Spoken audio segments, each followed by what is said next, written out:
Ooh, excitement, passion, power, freedom. I mean, freedom is a big part of a sports car. You know, it's a non-rational decision. It's something you buy out of passion. You just gotta have it. It's what I call a double punch. You know, you see the car from 100 feet away. It's like, wow, what's that? You get closer, and it's like, oh, the shape is great. And you get closer, the details are great. The color is great. And then you get inside, and the second punch comes, and the gesture of the interior is great, and then the color breakup is great, the details are great. So I'm really proud of this car. It's been a really fun adventure for the whole team. Press the thumb and pull out with the hands. Wow. And then immediately you're confronted with a really high contrast, really clean, really bold statement from the black and the white. And a very simple design statement. We really wanted the theme of it to come across very simple and dynamic, and then the detailing, all the driver interface needed to be really carefully considered and really purposeful, and just get a really strong performance quality to everything. From the thickness of the wheel, the diameter of the wheel, the depth of the horn pad in the wheel, it has a lot of drama to it. And then the seats are very supportive. Really want some strong lateral support for taking corners quickly. And the black and white color breakup on the seats was inspired by the houndstooth interiors of the first generation Camaros, which is like a black and white color combination. And they just had the houndstooth material just in the front of the seat, and the rest of the seat was all black. So it kind of created this neat little cocoon quality where you sit inside the seat and all the nice materials are on you, but the rest of it's all purpose-built, all dark and strong.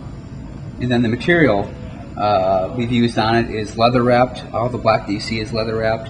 And then the metal components, we used a tinted aluminum and created that really strong, genuine feeling from the materials. Each material is used really honestly, too. So for example, here, we get two different finishes of metal in the badge here, and this buckle here was really inspired again by GM products of the past, and actually got a little belt buckle here, which really inspired the buckles you see here. And so it's another one of those really neat things where you've got this really fantastic history of the Camaro and old Chevy products, and so much to pull upon to do a really contemporary interpretation of it and make it really modern and really exciting. I feel the black and white is something that harkens back to the past in certain ways, but also coincidentally is really really popular nowadays with some of the white Apple products and some of the electronics and the fashion that we see. Shows that black and white is kind of coming back, and white is almost kind of the new silver, you could say. And then the metalwork we have on here, instead of keeping it real bright, we've darkened it down. It gives it a more upscale quality to it, a little more mysterious too. I think it's a car that all of us aspire to own in design. It's one that most of us can afford, unlike cars like the Corvette and the Z06 that get everybody excited, a little bit out of most of our reach. So the Camaro is sort of the everyday, every man's performance car, and we couldn't wait to bring it back. We wanted to keep the excitement going for Camaro, so we chose some louder, more exciting, expressive colors. Last year's car was silver. This year we've gone for a really punchy orange that reflects the original Hugger orange that was available on Camaros in the 60s and 70s. And it's got a bit of a pearl flake in it to not only modernize it, but to help show off the crisp forms that are in the car. As well, we've added the gunmetal racing stripes this time around, which are great on a convertible because you can see them go all the way through the car. There's no roof to obscure your view of the stripes on the rear of the car, and again adds another level of excitement to an already exciting car. And as well, we've redesigned the wheels in this case from the wheels that were on the coupe.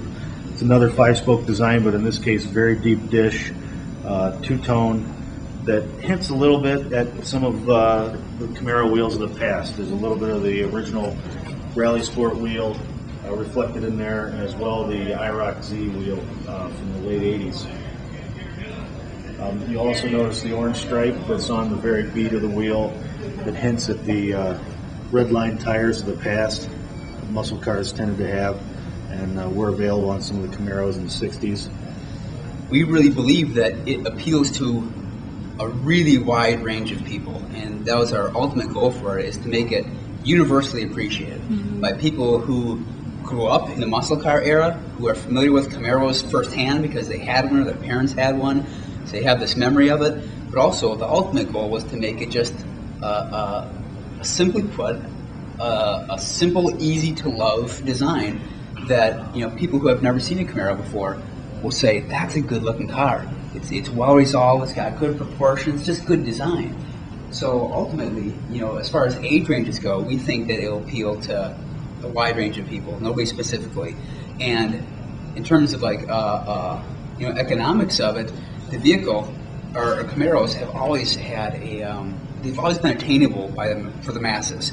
They never costed so much as, it was like the poor man's Corvette. But now, the performance has just gotten so good that it's just almost a supercar in a sense. It's just a really premium sports car, but the price point has always been low on them. So we feel that, again, it's going to appeal to a really wide range of people.